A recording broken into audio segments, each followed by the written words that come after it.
বাংলাদেশ জাতীয় যুব সংহতি চকরিয়া উপজেলা শাখার নবগঠিত আহ্বায়ক কমিটির পরিচিতি ও মতবিনিময় সভা ৩ জানুয়ারি জুমাবার সন্ধ্যা ৬টায় এটিএন পার্ক কমিউনিটি সেন্টারে যুব সংহতি কক্সবাজার জেলা শাখার সদস্য সচিব মুরাদ হাসানের সভাপতিত্বে ও জাতীয় ছাত্র সমাজ কক্সবাজার জেলা শাখার সাধারণ সম্পাদক ইমতিয়াজ হোসেন আকিলের পরিচালনায় অনুষ্ঠিত হয়েছে। উক্ত পরিচিতি ও মতবিনিময় সভায় ভার্চুয়ালি প্রধান অতিথির বক্তব্য রাখেন বাংলাদেশ জাতীয় party BJP chairman barrister Andalib Rahman Partha. বিশেষ অতিথির বক্তব্য রাখেন কেন্দ্রীয় কমিটির সাংগঠনিক সম্পাদক ইলিয়াস মাতাব্বর, জাতীয় যুব সংহতি কেন্দ্রীয় সংসদের আহ্বায়ক হারুনর রশিদ, বিজেপি চট্টগ্রাম বিভাগীয় সমন্বয়ক ইঞ্জিনিয়ার শাহিদুল ইসলাম, কক্সবাজার জেলা আহ্বায়ক SM ফাইসাল মাহমুদ, জাতীয় যুব সংহতি কক্সবাজার জেলা আহ্বায়ক ইয়াসিন মান্নান পিয়াস, জাতীয় ছাত্র সমাজ কক্সবাজার জেলা আহ্বায়ক মোহাম্মদ হানিফ, যুব সংহতি চকরিয়া উপজেলার নবনির্বাচিত আহ্বায়ক মোহাম্মদ হোসাইন পুতু, সদস্য সচিব উসমান গনি এবং যুগ্ম আহ্বায়ক সাইদ।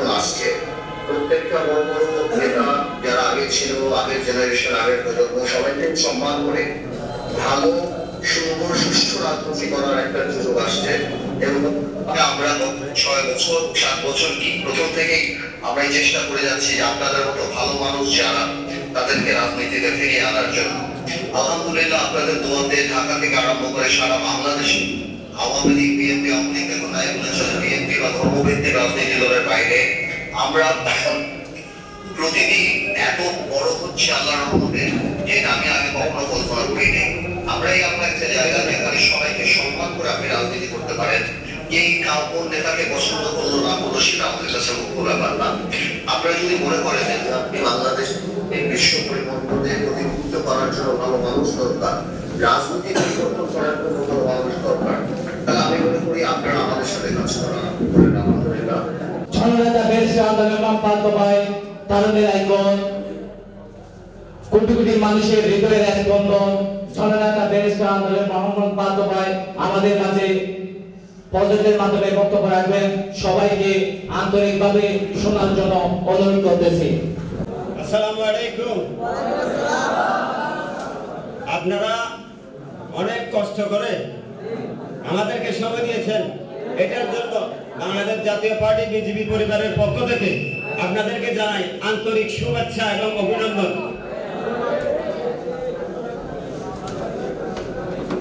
আজকের এই আলোচনা সভা উপস্থিত আছেন যুব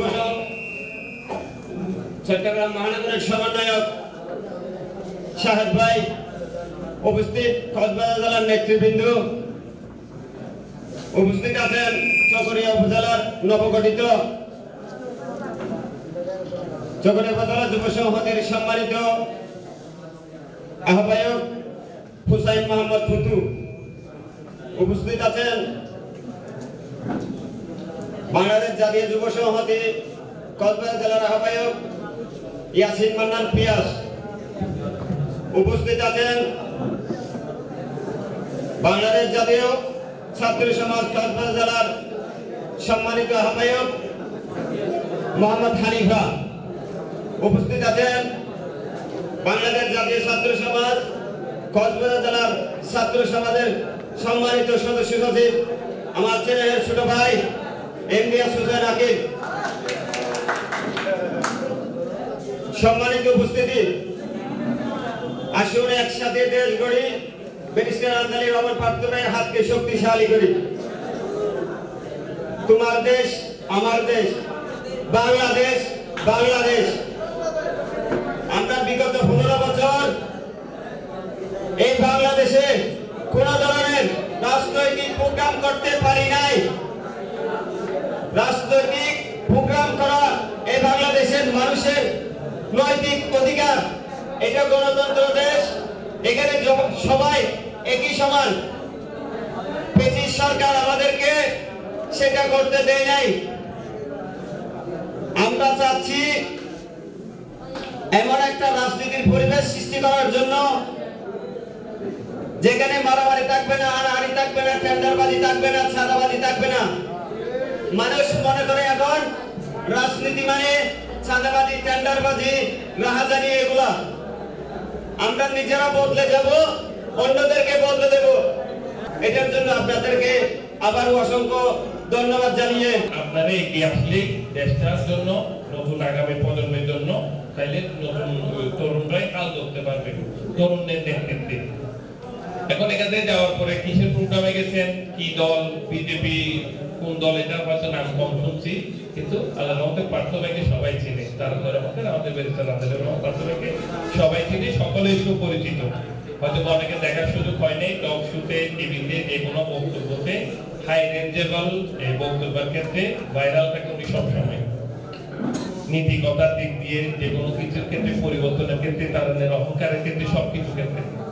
তাহলে আমাদের বিষয়টা জানতে হবে, আমাদের এই দলটা আজকে যে প্রোগ্রামে অ্যাটেন্ড করলাম, এখানে কম বেশ সবাই বলতে পারবেন না যে নতুন একেবারে কোনো রাজনীতির সাথে সম্পৃক্ত ছিলেন না, সেটা বলতে পারবেন না। কম বেশ সবাই কম বেশ বিভিন্ন রাজনীতির সাথে সম্পৃক্ত ছিলেন, কেউ বিএনপির সাথে, কেউ জামাতের সাথে, কেউ আওয়ামী লীগের সাথে। এখন সবাই চায় একটা পরিবর্তন। আগামী প্রজন্ম আপনার চিন্তা করতে হবে, আজকে ফ্যাসিস্ট সরকার, যে আওয়ামী লীগ সরকারের পতন হলো, আজকে যিনি সভানেত্রী ওনাদের যে শেখ হাসিনা ছিল, ওনার বয়স সীমা কতটুকু চিন্তা করে দেখবেন। আমাদের মানুষের গড়াই এখন 70 বছর, 65 প্লাস।